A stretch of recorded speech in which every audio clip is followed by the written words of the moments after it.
যুক্তরাষ্ট্রের শিক্ষা বিভাগ ভেঙে দিতে একটি নির্বাহী আদেশে স্বাক্ষর করেছেন মার্কিন প্রেসিডেন্ট ডোনাল্ড ট্রাম্প। এই আদেশে ট্রাম্পের দীর্ঘদিনের সহযোগী শিক্ষামন্ত্রী লিন্ডা ম্যাকমোহনকে বিভাগটি বন্ধ করার জন্য প্রয়োজনীয় সকল পদক্ষেপ নেওয়ার আহ্বান জানিয়েছেন তিনি। আদেশটি কংগ্রেসের মাধ্যমে অনুমোদিত হতে হবে। সংবাদ মাধ্যম আল জাজিরার তথ্য অনুযায়ী যুক্তরাষ্ট্রের প্রেসিডেন্ট ডোনাল্ড ট্রাম্প শিক্ষা বিভাগ বন্ধ করে দেওয়ার বিষয়ে নির্বাচনী প্রচারণার সময়ে দেওয়া প্রতিশ্রুতি পূরণ করছেন, যদিও তার এই প্রচেষ্টা আদালতের চ্যালেঞ্জ এবং সাংবিধানিক বাধার সম্মুখীন হতে পারে। এই স্বাক্ষর অনুষ্ঠানে মার্কিন প্রেসিডেন্টের চারপাশে ডেস্কে শিশুদের অর্ধবৃত্তাকারভাবে বসার ব্যবস্থা করা হয়েছিল।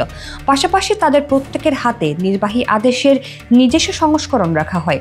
ট্রাম্প যখন আদেশে স্বাক্ষর করার জন্য তার মার্কার খোলেন, তখন শিশুরাও তাকে অনুসরণ করে। যখন তিনি ক্যামেরার জন্য সম্পূর্ণ আদেশটি তুলে ধরেন, তখন বাচ্চারাও তাই করছিল।